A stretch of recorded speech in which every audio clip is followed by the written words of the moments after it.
بسم اللہ الرحمن الرحیم۔ بسم اللہ الرحمن الرحیم۔ معزز طلباء، کیسے ہیں آپ سب؟ خیر و عافیت سے ہیں؟ امید ہے کہ آپ سب خیر و عافیت سے ہوں گے۔ ہدایہ اول کا سبق نمبر 27 باب المسح علی الخفین چل رہا ہے، یعنی موزوں پر مسح کرنے کے احکامات کا ذکر ہم کر رہے ہیں اور اس کا حصہ دوم ہے۔ سبق نمبر 26 میں ہم نے موزہ پر مسح کرنے کی شرائط اور طریقہ کار پر بات کی، اور آج ہم بات کریں گے کہ مسح کی مقدار کتنی ہے، یعنی کتنی انگلیوں کے ذریعے سے ہم ہاتھ کی کتنی انگلیوں سے ہم مسح کریں گے، اور موزے کے اندر کچھ شرائط بھی ہوں گی کہ موزے کے اندر پھٹن وغیرہ کی کیا صورتحال ہے، کہ کس ترتیب سے اگر وہ موزہ پھٹا ہوا ہو تو اس پر مسح نہیں کر سکتے، اور کتنا پھٹا ہوا ہو تو مسح نہیں کر سکتے، اور کتنی صورت میں پھٹا ہونے کی صورت میں مسح کر سکتے ہیں۔ اور اسی طریقے سے مسح کے توڑنے والی جو چیزیں ہیں انشاءاللہ ان کا بھی آج ہم ذکر کریں گے۔ وفرض ذلك مقدار 3 اصابع من اصابع اليد، مسح موزوں پر جو کرنا ہے اس کی فرض مقدار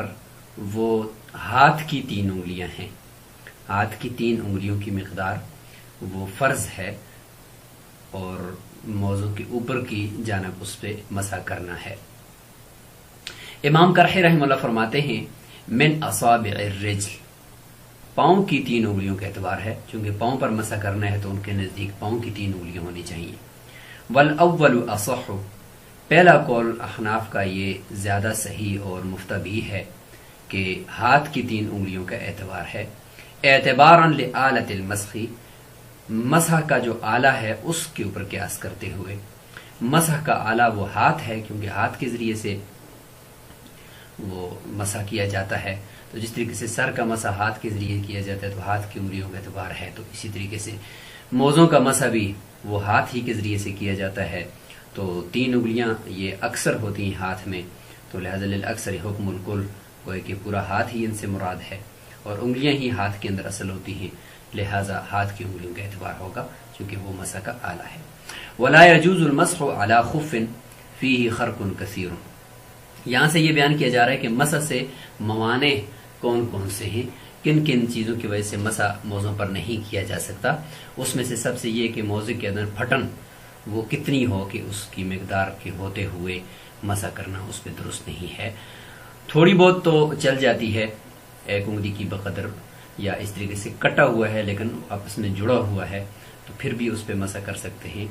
اور سوراخ ہے تو پھر وہ کتنا ہے تو اس کو دیکھتے ہیں۔ ولا يجوز المسح على خف، جائز نہیں ہے مسح کرنا ایسے موزے کے اوپر فيه خرق كثير، جس کے اوپر زیادہ پھٹن ہو۔ تھوڑی بہت پھٹن سے تو موزہ خالی نہیں ہوتا، عام طور پہ ہوتی ہے، وہ معاف ہے، زیادہ نہ ہو، اتنی زیادہ کہ یبین منہ قدر 3 اصابع من اصابع الرجل، کہ پاؤں کی جو چھوٹی 3 انگلیاں ہیں نا، ان 3 انگلیوں کی بقدر اس سے ظاہر ہو جائے، اتنی پھٹن اگر ہے تو اس پر پھر مسح کرنا جائز نہیں ہے۔ 3 انگلیاں یعنی لمبائی کے اندر وہ وہاں سے ظاہر ہو سکتی ہیں، اتنا پھٹا ہوا ہے اور اندر انگلیاں ظاہر ہو رہی ہیں، اگر یا اتنی انگلیوں کی مقدار ظاہر ہو رہی ہے تو پھر مسح کرنا درست نہیں ہے۔ اگر جس کو ہم کہتے ہیں چرا ہوا، اگر یعنی کینچی کی طرح کا اس کو کٹ لگا ہے لیکن وہ آپس میں دونوں سائڈیں جڑی ہوئی ہیں تو اس کے اوپر مسح کرنا درست ہے۔ یہ وہ ہے کہ باقاعدہ اوپر سے پورا اس کا ٹکڑا ہی اٹھا ہوا ہے اور نیچے سے 3 انگلیوں کی بقدر جگہ نظر آ رہی ہے پاؤں کی، تو چونکہ اب اس کا دھونے کا حکم ہوگا اس جگہ کا، تو ایک ہی پاؤں کے اندر غسل اور مسح جمع نہیں ہو سکتے کہ کسی کو حصے کو دھویا جائے اور کسی حصے پر مسح کیا جائے، اس وجہ سے پھر مسح کرنا درست نہیں ہوتا، سارے پاؤں کو دھونا ہوتا ہے۔ تو اس لیے زیادہ پھٹن جس میں 3 انگلیوں کی مقدار ظاہر ہو وہ معاف نہیں ہے، اس سے کم کم معاف ہے۔ فإن كان أقل من ذلك، اگر اس سے کم ہے 2 انگلی یا 1 انگلی نظر آ رہی ہے، اتنا پھٹا ہوا ہے، جازہ، پھر درست ہے۔ امام ظفر اور امام شافعی رحمہم اللہ کا قول یہاں پہ ذکر کیا جا رہا ہے کہ لا يجوز، تھوڑی سی پھٹن بھی اگر ہے تو پھر بھی جائز نہیں ہے مسح، وہ قیاس کے اوپر گئے ہیں کہ اگر تھوڑی سی جگہ بھی ہے بَإِن قَلَّ، اگرچہ وہ کم بھی ہے پھر بھی مسح کرنا جائز نہیں ہے. کیوں؟ لِأَنَّهُ لَمَّا وَجَبَ غسل البادی، جب ظاہر ہونے والا جو پاؤں کا حصہ ہے چاہے وہ تھوڑا سا کیوں نہ ہو، جب اس کا دھونا واجب ہو گیا تو یجب غسل الباقی، تو باقی کا دھونا بھی واجب ہو جائے گا. ایسا نہیں ہے کہ ایک ہی عضو کے اندر مسح اور غسل دونوں جمع ہو جائیں. لنا احناف کے نزدیک جواب یہ ہے، دلائل یہ ہیں کہ ان الخفاف لا تخلو عن قلیل خرق عادتاً، تھوڑے بہت پھٹن سے تو کوئی بھی موضع عام طور پر خالی نہیں ہوتا، تھوڑی بہت پھٹن اس کی سلائی وغیرہ میں آ ہی جاتی ہے. فَيَلْحَقُهُمُ الْحَرَجُ فِي النَّزْعِ، پس اگر یہ کہا جائے کہ اس تھوڑی سی پھٹن کی وجہ سے ان کو نکالیں تو اس کی وجہ سے نمازیوں کو حرج لاحق ہوگا نکالنے میں، اور سردیوں میں بار بار نکالنا، پھر اس کو پہننا، پھر نکالنا، پھر پہننے میں حرج لازم آتا ہے. وَتَخْلُ عَنِ الْكَبِيرِ، اور زیادہ پھٹن سے عام طور پر موضع خالی ہوتے ہیں، زیادہ پھٹن عام طور پر نہیں ہوتی، تھوڑی بہت پھٹن تو ہوتی ہے. زیادہ پھٹن ہوگی تو فلا حرج، اس میں کوئی حرج نہیں ہے، اس کو پھر ظاہر ہے کہ مسح کی اجازت ہم بھی نہیں دیں گے. وَالْكَبِيرُ، اچھا کبیر کیا ہے؟ اب ہم اس کو ذکر کر لیتے ہیں، جس طرح متن میں بھی ذکر ہے کہ زیادہ اور کبیر کا تناسب احناف کے نزدیک کیا ہے، وہ یہ ہے کہ ينكشف قدر ثلاث اصابع الرجل اصغرها، کہ جو پاؤں کی 3 انگلیاں ہیں وہ ظاہر ہو جائیں، پاؤں کی 3 انگلیاں، چھوٹی 3 انگلیاں جو ہے نا، یا ان میں سے سب سے چھوٹی انگلی کی بقدر، جو اس جیسی 3 انگلیوں کی بقدر جگہ اس سے ظاہر ہو جائے، جس طریقے سے متن میں ذکر کر دیا گیا. وہ صحیح، سب سے زیادہ صحیح قول یہی ہے، ورنہ اس کے نیچے بہت ساری اور روایات بھی ہیں کہ ہاتھ کی 3 انگلیوں کی بقدر ہو، اس لیے کہ وہ مسح کا آلہ ہے، اس کا اعتبار کیا جائے. لیکن راجح اور مختلف قول یہ ہے کہ پاؤں کی 3 چھوٹی انگلیوں کی بقدر جگہ پھٹی ہوئی ہو تو تب مسح کرنا اس پہ کافی نہیں ہوگا. کیوں؟ لأن الاصل فی القدم هو الاصابع، اس لیے کہ پاؤں کے اندر سب سے اصل جو ہے وہ انگلیاں ہیں. انگلیوں کے کٹنے کی وجہ سے دیت بھی پوری آتی ہے، تو پتہ چلا کہ یہ انگلیاں ہی اصل ہوتی ہیں. والثلاث اکثرها، اور 3 انگلیوں کا ہم نے اس لیے ذکر کیا کہ 3 انگلیاں وہ زیادہ ہوتی ہیں پاؤں کے اندر، کیونکہ 5 ٹوٹل ہیں تو 3 اس میں زیادہ ہیں. فیقام مقام الکل، لہذا اس اکثر کو کل کا حکم ہم دے دیں گے اور وہ کل کے قائم مقام ہوں گی. ہم یہ سمجھیں گے کہ 3 انگلیاں ظاہر ہو رہی ہیں، گویا کہ پورا پاؤں ظاہر ہو گیا. واعتبار الاصغر، چھوٹی انگلی کا کیوں اعتبار کر رہے ہیں؟ بڑی انگلیوں کا اعتبار کریں نا، تو کہتے ہیں کہ چھوٹی انگلیوں کا اعتبار للاحتیاطی، احتیاط کی وجہ سے ہے، کیونکہ بڑی انگلیوں کی وجہ سے تو پھٹن پھر بہت زیادہ ہم نے یعنی تصور کرنا ہوگا پھٹن کا کہ اتنی زیادہ پھٹن ہو کہ انگوٹھے جتنی یا بڑی انگلیوں جتنی 3 انگلیاں، تو پھر تو بے احتیاطی بھی اس میں ممکن ہے، تو بہت زیادہ حصہ پاؤں کا ظاہر ہو جائے گا. اس لیے احتیاطاً یہ ہے کہ چھوٹی 3 انگلیوں کی بقدر بس پھٹن ہے، تو ہم اس کے اوپر احتیاطاً، جو کہ عبادات کے اندر اور طہارت کے اندر احتیاط پر ہی فتویٰ ہوتا ہے، لہذا اسی پر ہی عمل کریں گے. ولا معتبر بدخول الانامل اذا كان لا ينفرج عند المشي، پورے ان کے داخل ہونے کا اعتبار نہیں ہے، انگلیوں کے جو پورے ہیں جب موزہ جو ہے وہ چلتے وقت کھلتا نہیں ہے. مثلا موزے کے اندر پھٹن تو ہے لیکن چلتے وقت وہ پاؤں باہر نہیں نکلتا اور موزہ کھلتا نہیں ہے. جس طرح میں نے کہا کہ کینچی کی کٹ کی طرح کا کٹ لگا ہوا ہے اس میں، جس طرح کہ کینچی نے کاٹا ہوا ہو، تو ویسے اگر بیٹھا ہو انسان تو اس سے انگلیوں کا پورا تو باہر کو نکلتا ہے، تو لیکن یہ کہ جب چلو تو موزہ کھلتا نہیں ہے. تو جب چلو تو موزہ کھلتا نہیں ہے تو پھر اس پہ مسح کر سکتے ہیں. اگر چلنے کی وجہ سے موزہ کھلتا ہے تو بے شک پھر پورے بھی باہر نکلتے ہوں تو پھر اس میں 3 انگلیوں کی مقدار اگر پھٹن ہے تو پھر مسح نہیں کر سکتے، ورنہ کر سکتے ہیں. اس لیے فرمایا کہ انگلیوں کے پورے کو یہاں پہ ہم اس شرط کے اندر داخل کرنے کا کوئی اعتبار نہیں ہے. اگر پورے تھوڑے بہت نکلتے ہیں تو پھر بھی مسح کر سکتے ہیں، بشرطے کہ چلتے وقت وہ کھلتا نہ ہو. وَيُعْتَبَرُ هَذَا الْمِقْدَارُ فِي كُلِّ خُفٍّ عَلَى حِدَةٍ. اچھا، یہ جو 3 انگلیوں کی مقدار اگر پھٹا ہوا ہو تو مسح نہیں کر سکتے، تو کیا یہ دونوں موزوں کے اوپر جو پھٹن ہے اس پھٹن کو جمع کر کے 3 انگلیاں کریں یا ہر موزے کے اوپر الگ سے اعتبار کریں؟ تو فرماتے ہیں کہ یہ جو 3 انگلیوں کی مقدار ہے اس کا اعتبار ہر موزے میں الگ الگ کیا جائے گا. لہٰذا اگر 1.5 انگلی کی مقدار ایک موزے کے اوپر پھٹن ہے اور 1.5 انگلی کی مقدار دوسری کے اوپر ہے تو ان دونوں کو جمع نہیں کیا جائے گا، لہٰذا دونوں موزوں پر مسح کر سکتے ہیں۔ الگ الگ یعنی ہر موزے پہ 3 انگلیوں کی مقدار اگر پھٹن ہے تو پھر مسح نہیں کر سکتے، اگر کم ہے تو پھر کر سکتے ہیں۔ فَيُجْمَعُ الْخَرْقُ فِي خُفٍّ واحد، ہاں ایک موزے کے اندر جو پھٹن ہے جگہ جگہ سے پھٹا ہوا ہے تو اس کو جمع کریں گے اور دیکھیں گے کہ 3 انگلیوں کی مقدار بنتی ہے تو مسح نہیں کر سکتے، اگر نہیں بنتی تو کر سکتے ہیں، لیکن لا یجمع فی خفین، 2 موزوں کے اندر جمع نہیں کریں گے۔ لأن الخرق فی احدہما لا یمنع قطع السفر بالآخر، اس لیے کہ ہمارا جو معیار ہے موزوں کے اندر وہ یہ ہے کہ سفر اس میں ہو سکتا ہے یا نہیں ہو سکتا، یعنی ایسا موزہ کہ اس میں 2 میل تک چلنے میں آسانی کے ساتھ انسان چل سکے تو ایسے موزے پر مسح کرتے ہیں۔ تو اگر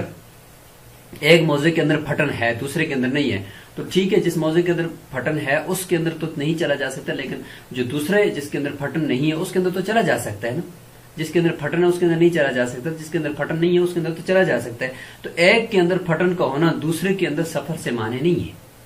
جب مانے نہیں ہے تو لہذا دونوں کی پھٹن کا الگ الگ اعتبار کریں گے، دونوں کی پھٹن کو آپس میں جمع نہیں کریں گے۔ بخلاف النجاست، بخلاف اس کے نجاست کے،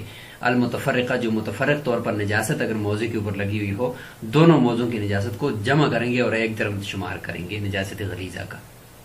اور یہ نہیں ہوگا کہ ایک موزے کے اوپر الگ سے 1 درم شمار کریں اور دوسرے موزے کے اوپر الگ سے 1 درم شمار کریں، ایسا نہیں کریں گے، نجاست کو جمع کریں گے۔ کیوں؟ اس لیے کہ لأنہ حامل للکل، کیونکہ یہ آدمی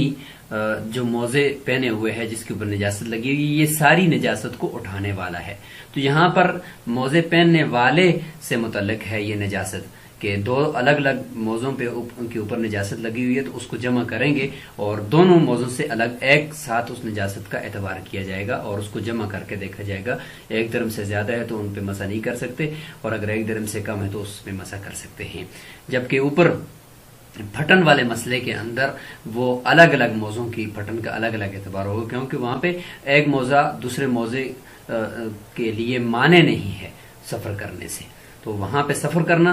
یہ علت ہے اور وجہ ہے، اور یہاں پہ خود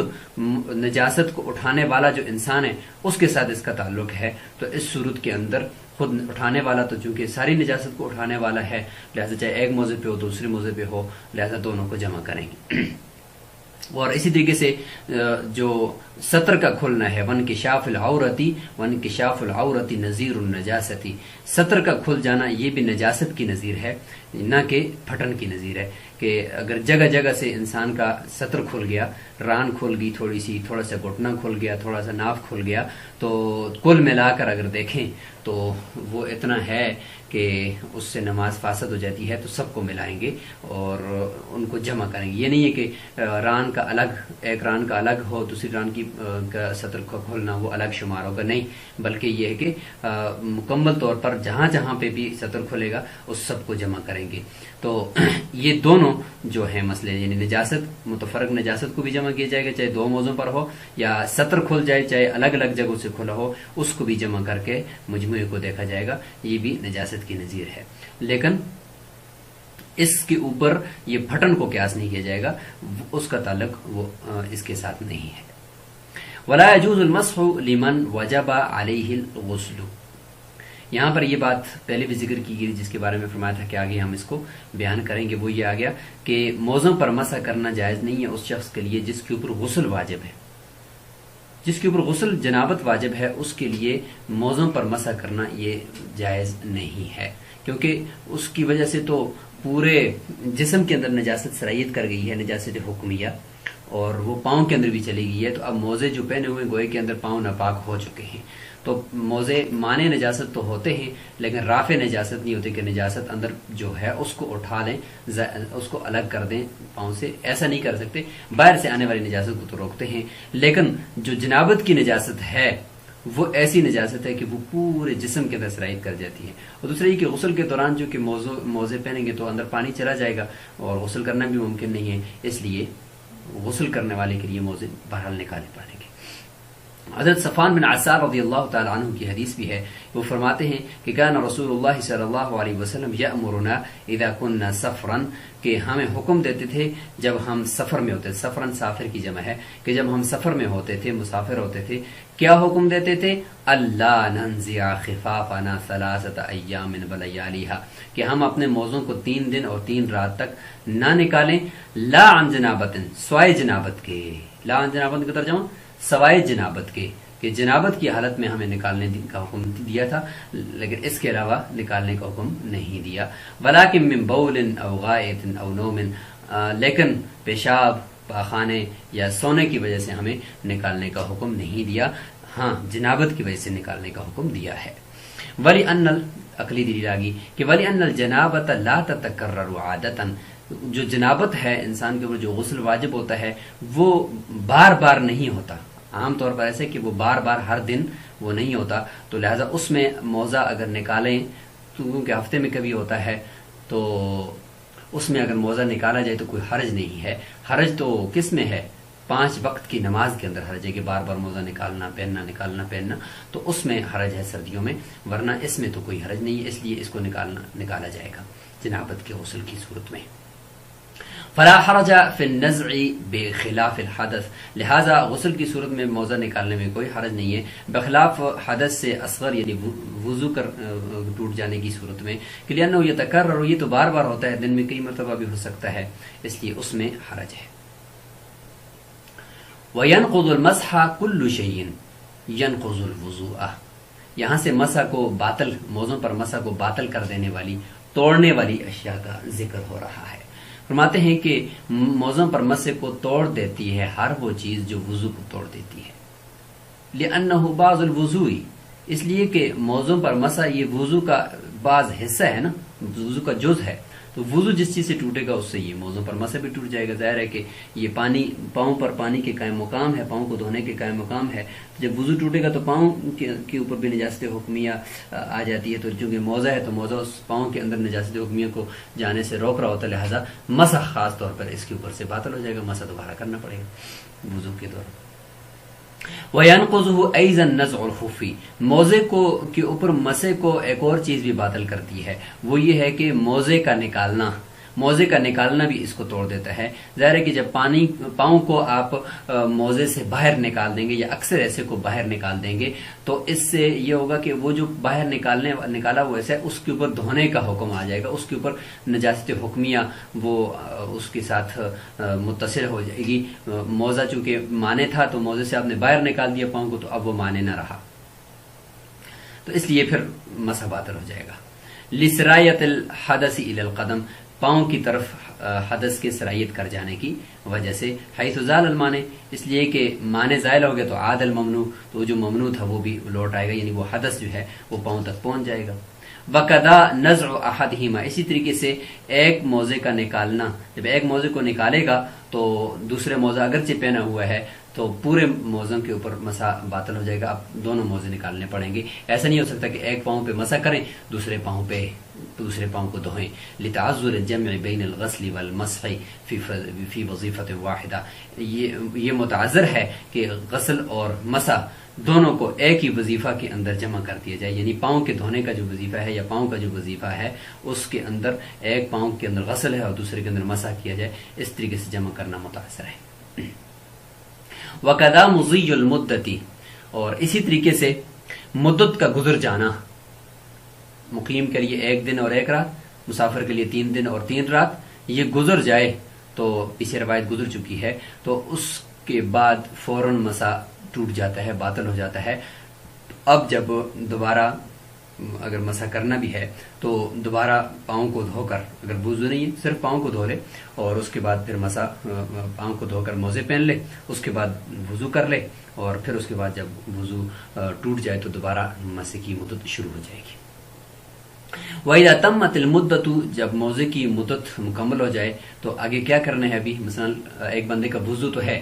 لیکن ابھی مثال کے طور پر شام 4 بجے اس کا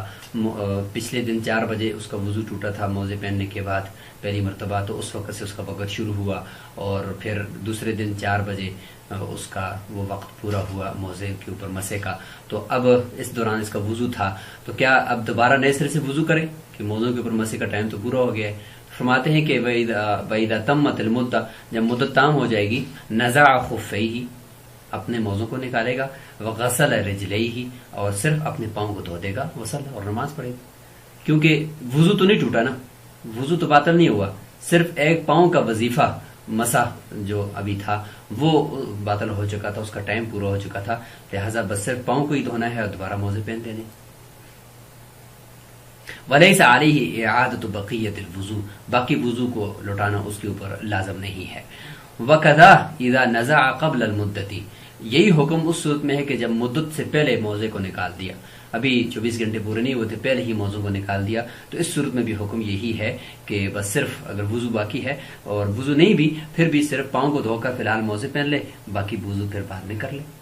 لأن عند النزع، موزہ نکالتے وقت، یسر الحدث السابق الى القدمین، کہ جو سابقہ حدث تھا جو شروع میں ہوا تھا وہ قدموں کی طرف آ جائے گا، پاؤں کی طرف سرایت کر جائے گا، کأنہ لم یغسلہما، گویا کہ اس نے پچھلے کئی گھنٹوں سے اس کو دھویا ہی نہیں ہے، اس طریقے سے ہو جائے گا کہ پچھلا حدث جو تھا، جو روکا ہوا تھا موزوں نے، وہ پاؤں کے ساتھ آ کر متصل ہو جائے گا۔ تو اس صورت میں پھر صرف پاؤں کو ہی دھونا ہے، باقی جسم کی طرف تو حدث نہیں جائے گا نا، صرف پاؤں کی طرف سے روکا ہوا تھا اس کے ساتھ ہی لگے گا، صرف ان کو ہی دھونا ہے اور انہی کے اوپر دوبارہ موزے پہن دینے۔ وحکم النزع یثبت بخروج القدم الى الساق، اچھا کتنا پاؤں باہر نکلے تو مسح باطل ہوگا؟ فرماتے ہیں کہ یہ جو پاؤں کے نکالنے کا حکم ہے یہ ثابت ہوگا پاؤں کے نکلنے کے ساتھ الی الساق، پنڈلی کی طرف۔ پنڈلی سے مراد یہاں پہ وہ موزے کی پنڈلی مراد ہے، یعنی موزے کا وہ حصہ جو اوپر پنڈلی کی طرف ہوتا ہے، ٹخنوں سے اوپر کا جو حصہ موزوں کا ہوتا ہے، جہاں پہ آ کر وہ اوپر پنڈلی کے اوپر کھڑا ہو جاتا ہے، اس حصے کے اوپر چونکہ مسح کرنا واجب نہیں ہے، فرض نہیں ہے، تو یہ فرض مقدار سے گویا کہ باہر ہے، لہذا اس کے اندر اگر پاؤں آ گیا، پورا پاؤں باہر نہ بھی نکلے، اس کے اندر یہ پنڈلی کی طرف، موزے کی پنڈلی کی طرف پاؤں کی ایڑی اوپر کو نکل آئی اور اکثر ایسا اس طریقے سے نکل گیا، تو چونکہ اس کو مسح کا حکم لاحق ہو جائے گا، اکثر یہ حکم الکل ہے، لہذا پورے پاؤں کا مسح باطل ہو جائے گا۔ لأنه لا معتبر به في حق المسح، اس لیے کہ یہ جو موزے کی جو پنڈلی والا حصہ ہے، ٹخنوں سے اوپر والا جو حصہ موزے کا، انسان کی پنڈلی کے اوپر جو کھڑا ہوتا ہے، تو موزے کی بھی وہ اس کو پنڈلی کہا جاتا ہے، تو موزے کی وہ پنڈلی والا حصہ، اس کے اندر مسح کے حق میں اس کا اعتبار نہیں کیا جاتا، تو اس کو ہم خارج شمار کریں گے، مسح سے خارج ہے، لہذا اس کے اندر پاؤں آ گیا تو اس کو بھی ہم خارج شمار کریں گے۔ وَقَذَا بِأَكْثَرِ الْقَدَمِ، اسی طریقے سے اکثر قدم اگر وہاں تک پہنچ گیا زیادہ، تو للأکثر حکم الکل ہے، وہ صحیح قول یہی ہے۔ وَمَنِ ابْتَدَأَ الْمَسْحَ وَهُوَ مُقِيمٌ فَسَافَرَ، کسی شخص نے موزوں پر مسح کی ابتدا کی اور اس کے بعد پھر وہ اس وقت وہ مقیم تھا، مقیم ہونے کی حالت میں گھر میں تھا، موزوں پر مسح شروع کر دیا، سافرا، پھر اس نے سفر شروع کر دیا، قبل تمام یوم ولیلۃ، مقیم والا جو مدت تھی ایک دن اور ایک رات، اس کے پورا ہونے سے پہلے اس نے سفر شروع کر دیا، مسح ثلاثۃ ایام ولیالیہ، لہذا اس کی موزوں کی مدت جو ہے وہ مسح کی وہ 3 دن اور 3 رات کی طرف کنورٹ ہو جائے گی، اور اب اس نے 3 دن اور 3 رات کرنا ہے، چونکہ اس نے ابھی تک مقیم والی مدت کو پورا ہی نہیں کیا تھا، تو اسی مدت کو آگے لے کر چلے جائیں گے۔ عملاً باطلاق الحدیث، حدیث کے اوپر اطلاق ہے کہ والمسافر ثلاثۃ ایام ولیالیہا، حدیث کے جو الفاظ ہیں تو اس میں مطلقاً ہے، اور اس میں یہ نہیں ہے کہ شروع میں اس نے مقیم تھا تو بعد میں اگر مسافر ہوا تو پھر بھی 3 دن کرے گا، بلکہ مطلقاً ہے کہ چاہے اس نے شروع میں 1 دن کی نیت کی تھی، یعنی مقیم تھا، بعد میں سفر شروع کیا تو پھر بھی 3 دن اور 3 رات ہی کرے گا، حدیث مطلق ہے۔ وَلِأَنَّهُ، عقل دلی ہے کہ وَلِأَنَّهُ حُکْمٌ مُتَعَلِّقٌ بِالْوَقْتِ، موزوں پر مسح کا جو حکم ہے یہ وقت کے ساتھ متعلق ہے، مقیم کے لیے 24 گھنٹے اور مسافر کے لیے 72 گھنٹے، فَيُعْتَبَرُ فِيهِ آخِرُهُ، لہٰذا جب وقت کے ساتھ اس کا تعلق ہے تو وقت کے آخر کا اعتبار کیا جائے گا کہ وقت کے آخر میں وہ کیا ہے، مقیم ہے یا مسافر ہے، اگر مقیم ہے تو 24 گھنٹے اور اگر مسافر ہے تو 3 دن اور 3 رات، بخلاف ما اذا استكمل المدة للإقامة ثم سافر، بخلاف اس صورت کے کہ جب اس نے موضع کی جو اقامت کی مدت ہے 1 دن اور 1 رات وہ اس نے مکمل کر لی تھی، پھر اس نے سفر شروع کیا، تو گویا کہ مقیم ہونے کی مدت اس نے مکمل کر دی تھی، تو اب اس کے بعد جب وہ جائے گا سفر پہ تو چونکہ مقیم ہونے کی مدت اس کی مکمل ہو چکی تھی، اس لیے جب مکمل ہوئی مدت تو فوراً حدث سرائیت کر گیا ہے پاؤں کی طرف، اب جو ہے وہ اس کے اوپر مسافر ہونے کی حالت میں نہیں کر سکتا، لأن الحدث قد سرا الى القدم، اس لیے کہ جو حدث تھا وہ قدم کی طرف سرایت کر گیا، جو ہی مدت پوری ہوئی تو حدث نے قدم کی طرف سرایت کر لی۔ والخف لیس برافع، اور جب قدم کی طرف حدث چلا گیا اب اس کے بعد مزید ہم 3 دن اگر ہم اس کو کہیں گے اب آپ مزید 3 دن تک آگے اس پہ مسح کرتے رہیں، موزے نہ نکالیں، تو گویا کہ 24 گھنٹے پورے ہونے کے ساتھ ہی اس کے اندر تو حدث سرایت کر چکا تھا، تو اس سرایت کیے ہوئے حدث کو کیسے باہر نکالیں؟ تو موزہ تو نہیں نکال سکتا، موزہ تو رافع نہیں ہے، وہ تو مانے تو ہے لیکن رافع نہیں ہے، لہٰذا یہاں پہ موزے نکالنے پڑیں گے، دوبارہ موزے پہننے پڑیں گے، پھر اس کو مسافر ہونے کی حالت میں 3 دن دیے جائیں گے۔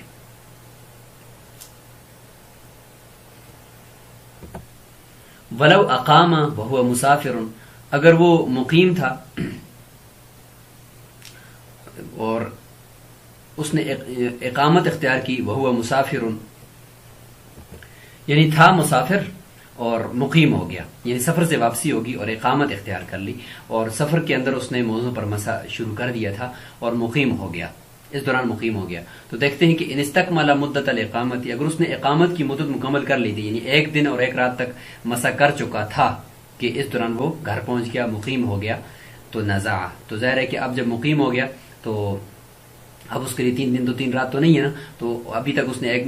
دن اور 1 رات مکمل کر لیے، تو فوراً موزے نکالے گا، کیونکہ اب سفر جو ہے باقی نہیں رہا، جب سفر باقی نہیں رہا تو وہ رخصت بھی باقی نہیں رہی ہے 3 دن والی، لہٰذا 1 دن 1 رات تو اس نے ویسے بھی پورا کر لیا ہے، مزید آگے ہم اس کو نہیں دیں گے، موزے نکالنے پڑیں گے۔ لأن رخصت السفر لا تبقى بدونه، بغیر سفر کے رخصت باقی نہیں رہ سکتی، لہٰذا 3 دن 3 رات تو نہیں ہے، 1 دن 1 رات اس نے مکمل کر لیا آلریڈی، اگر نہ ہوتا تو ہم یہ کہتے کہ مکمل کر دے، لیکن یہاں پہ اس نے مکمل کر دیا تو موزے نکالے گا۔ فإن لم يستكمل، اگر اس نے 1 دن اور 1 رات یعنی اقامت کی مدت کو ابھی تک مکمل نہیں کیا تو اتمها، اس کو پھر مکمل کرے گا،